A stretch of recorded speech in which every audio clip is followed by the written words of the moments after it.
Hello welcome. VLOOKUP സാധാരണഗതിയിലുള്ള VLOOKUP നമ്മൾ നോക്കിയിട്ടുണ്ട്. ഇവിടെ നമ്മൾ നോക്കുന്നത് ഒരു ഫയലിൽ നിന്നും മറ്റൊരു ഫയലിലെ ഡാറ്റ VLOOKUP ചെയ്തെടുക്കണം. അതായത് ആ ഫയലിലെ ഷീറ്റിൽ നിന്നോ മറ്റ് ഡിഫറൻറ്റ് ഷീറ്റിൽ നിന്നല്ല, തികച്ചും വ്യത്യസ്തമായ മറ്റൊരു ഫയൽ. ഇവിടെ രണ്ട് ഫയലുകളുണ്ട്, മാസ്റ്റർ സബ് സാമ്പിളായിട്ട് ഉണ്ടാക്കിയതാണ്. ഇതിൽ സബ് നമ്മൾ ഓപ്പൺ ആക്കാം.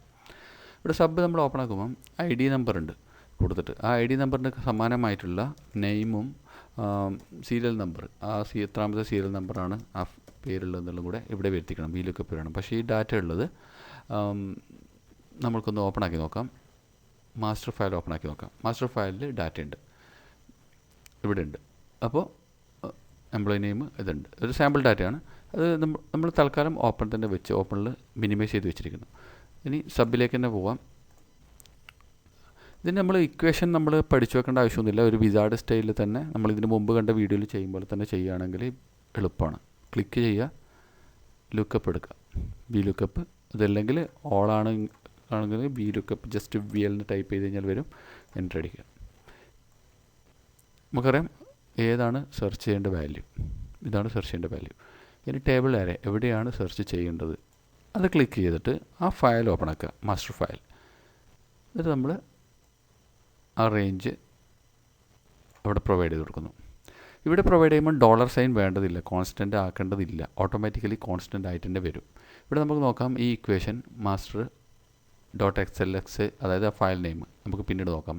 ഇതിലേക്ക് പിന്നീട് പോകാം. ഇവിടെ വേണ്ടത് രണ്ടാമത്തെ കോളാണ്, അതായത് ഒന്നാമത്തെ കോളം ഇതാണ്, രണ്ടാമത്തെ കോളാണ്. 0 അല്ലെങ്കിൽ എറർ അടിച്ചു കഴിഞ്ഞാൽ, ഫാൾസ് അടിച്ചു കഴിഞ്ഞാൽ എക്സാക്റ്റ് മാച്ച് റെഫറൻസ് ആയി. ഇപ്പോൾ ഇത്രയും കിട്ടിയിട്ടുണ്ട്. ഇനി ഇതേ സാധനം ഇവിടെ നിന്ന് കോപ്പി ചെയ്യണം. മറ്റ് കോപ്പി എടുത്ത് ഇപ്പുറത്തേക്ക് ഇടരുത്. F2 അടിക്കുക, അവിടെ പേസ്റ്റ് അടിക്കുക. ഇതിനെ 3 ആക്കി കൊടുക്കുക, അതായത് മൂന്നാമത്തെ കോളം. ഒരു സ്ലാഷ് വന്ന് വരുന്നുണ്ട്.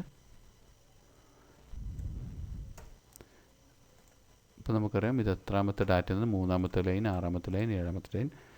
നമ്മളിത് ക്ലോസ് ചെയ്താലും, ഈ ഫയൽ ക്ലോസ് ചെയ്താലും ആ ഡാറ്റയുടെ ഉണ്ടാവും. നമ്മളിത് സേവ് ചെയ്യാണ്. സേവ് ചെയ്ത് ക്ലോസ് ചെയ്തു.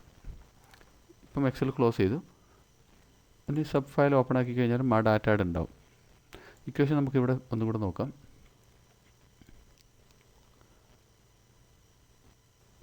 ഇവിടെ automatic update link has been disabled enable ആക്കണം. ഓട്ടോമാറ്റിക് ലിങ്ക്, അതായത് ഓരോ ടൈമിലും മറ്റേ മാസ്റ്റർ ഡാറ്റ മാറുന്നുണ്ടെങ്കിൽ ഈ ഡാറ്റ ചേഞ്ച് ചെയ്യണമെങ്കിൽ ഇത് എനേബിൾ ആയിരിക്കണം.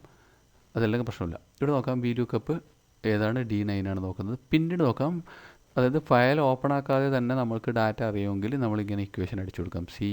കോളത്തിൽ യൂസേഴ്സ്, ഇത് കമ്പ്യൂട്ടറിൻ്റെ പേരാണ്. നൗറിൻ ഡെസ്ക്ടോപ്പിൽ VLOOKUP ഫോർ മദർ ഫയൽ എന്ന ഫോൾഡറിൽ മാസ്റ്റർ XLXൽ ഷീറ്റ് 1ൽ B5 മുതൽ D21 വരെയുള്ള ഡാറ്റ അങ്ങനെയാണ് പറഞ്ഞിരിക്കുന്നത്. അതേപോലെ തന്നെ ഇപ്പുറം അതിനിടക്കായിട്ട് മാറ്റം വന്നിട്ടുണ്ട്, മൂന്നാമത്തെ കോളം. ഇപ്പം ഇങ്ങനെയാണ് ഒരു ഫയലിൽ നിന്നും തികച്ചും വ്യത്യസ്തമായ മറ്റൊരു ഫയലിലേക്ക് VLOOKUP ചെയ്യുന്ന വിധം. ഇഷ്ടപ്പെട്ടിട്ടുണ്ടെങ്കിൽ ലൈക്ക് ചെയ്യുക, സബ്സ്ക്രൈബ് ചെയ്യുക, കമൻറ്റ് ചെയ്യുക നിങ്ങളുടെ അഭിപ്രായങ്ങൾ. Thank you.